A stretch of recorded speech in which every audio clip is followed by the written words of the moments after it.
Pessoal da torcida tricolor, o São Paulo foi enfrentar o Flamengo lá no campo adversário, no Rio de Janeiro, precisando desesperadamente de uma vitória para não entrar na zona de rebaixamento, e acabou entrando na zona de rebaixamento. E o problema do São Paulo não é entrar na zona de rebaixamento. O problema do São Paulo é, com essa diretoria, com esse técnico e com esse elenco, sair da zona de rebaixamento. O time de São Paulo montou um time que não tinha como estar na posição que está. Então, assim, não é só a diretoria que tem responsabilidades, mas a diretoria tem responsabilidades porque é a mesma diretoria que vem seguindo aí no comando do clube há muito tempo.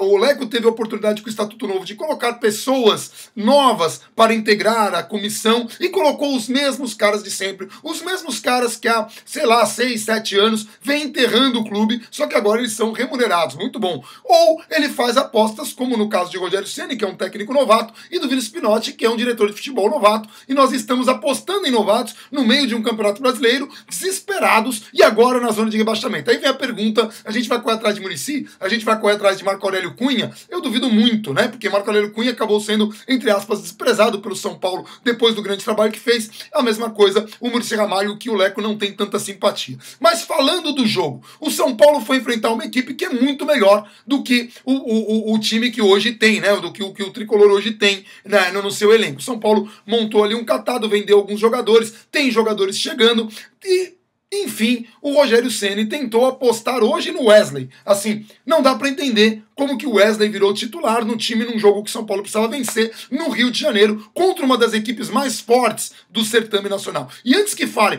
mas o Flamengo é uma equipe organizada, o Flamengo é uma equipe que tem bons jogadores, é verdade. O Flamengo tem bons jogadores, é uma equipe organizada, mas não é o líder do campeonato, que é o Corinthians, que tem uma equipe tecnicamente muito próxima da do São Paulo. E então, assim, também tem responsabilidade sim do Rogério, que não está conseguindo fazer uma equipe jogar no nível que poderia para não estar na situação que está. Não esperávamos que ganhasse do Flamengo. Esperávamos até que talvez que perdesse do Flamengo, mas que não estivesse nessa condição. Flamengo e Palmeiras são times que estão tecnicamente muito à frente de seus adversários. E o Corinthians é a prova de que dá para um time com pouca capacidade técnica, com alguns valores questionáveis, fazer o futebol fluir a nível de se manter numa posição boa no campeonato, e não na 17ª colocação, já na zona de rebaixamento. Então, assim, a situação de São Paulo é muito complicada. O jogo, o Flamengo começou a partida com bastante dificuldade, porque a marcação de São Paulo foi uma coisa que o Rogério conseguiu acertar para esse jogo. Por incrível que pareça, o Diego Lugano, que foi tão questionado, que era aleijado, que não podia jogar jogos seguidos, está jogando aí seu 3º, 4º jogo seguido, jogou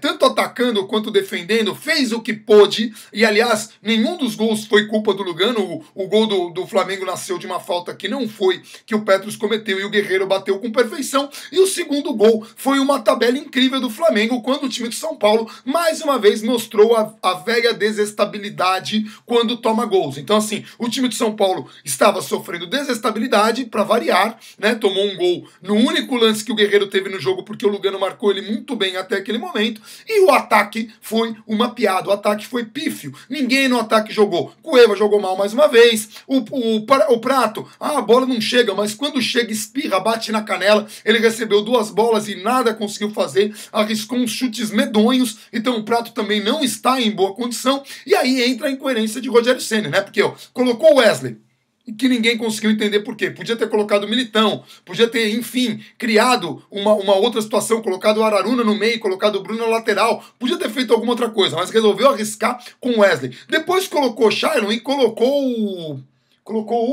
o Wellington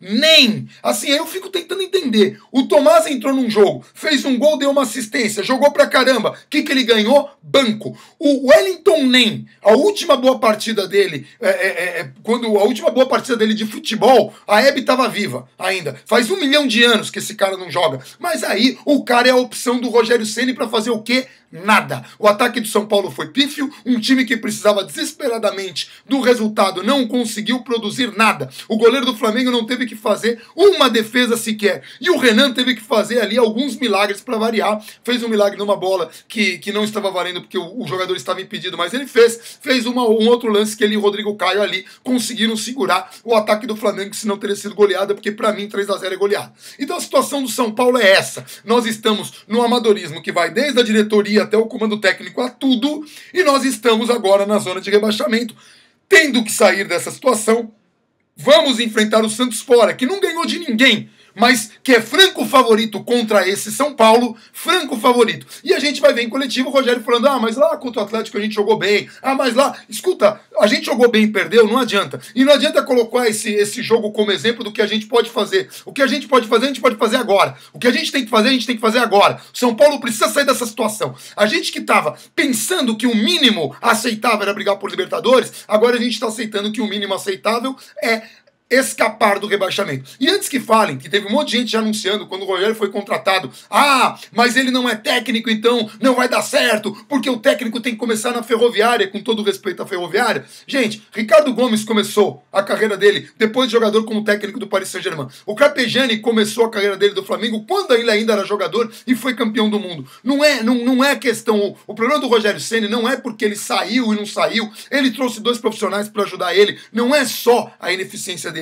O sucesso ou o fracasso do Rogério Ceni não é porque ele foi treinar a Ferroviária ou não foi treinar a Ferroviária, e eu jamais iria acusá-lo, como não vou acusar o Vinícius Pinotti ainda, porque é começo de trabalho. No caso do Vinícius Pinotti, do Rogério já dá para cobrar. Então assim, eu não vou cobrar o Rogério Ceni no primeiro dia de trabalho dele porque eu acho isso irresponsável.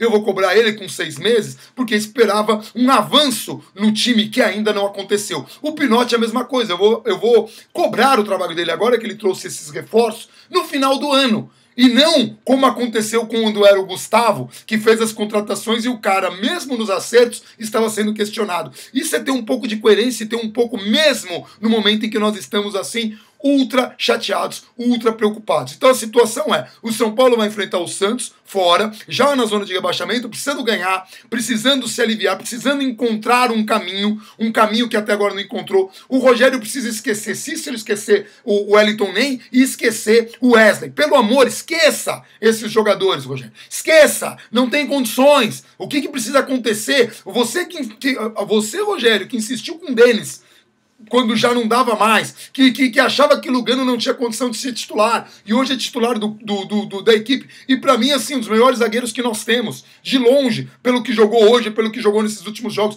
Então, assim, não vamos insistir em jogadores ruins, porque agora não dá mais para errar. E ao torcedor, volta a falar, a torcida do São Paulo é nosso, e se o São Paulo é ruim, o São Paulo é ruim, mas nós vamos abraçar o time e nós vamos empurrar e nós não vamos deixar cair. Não é o Leco que vai tirar o São Paulo, não são os jogadores, como disse o Rodrigo Caio, que tem que colocar a cabeça no travesseiro e eles vão tirar o time. Quem vai tirar é a gente gritando e apoiando. E a gente vai ter que apoiar. Mas os caras são ruins, não quero apoiar. Bom, então assim, aí é o caminho que você escolhe. Tem torcedor que escolhe torcer só na época boa do clube. Sabe, aquela coisa assim, o time tá bem, eu vou pro estádio. E tem torcedor que abraça o clube em qualquer circunstância. Então o que o São Paulo precisa hoje é o cara que abraça o time em qualquer circunstância. A gente não precisa do torcedor que só vem pra final. O torcedor que só vem pra final, que venha pra final, ok, vai ser abraçado, eu respeito todo mundo. Mas o que o São Paulo precisa agora é do cara que ama esse clube e que vai pro estádio pra torcer, porque a gente vai precisar torcer. E a gente vai precisar gritar. E quando o time estiver jogando, a gente precisa gritar e apoiar e depois cobrar. É isso que a gente tem que fazer. Vamos torcer porque a situação é difícil e a gente precisa dessa convocação. Não tem alegria, não tem sorriso, vai ser uma semana infernal até o próximo jogo, mas é o que temos para hoje. Amanhã eu volto com a live no Face. Um abração para todo mundo e até lá.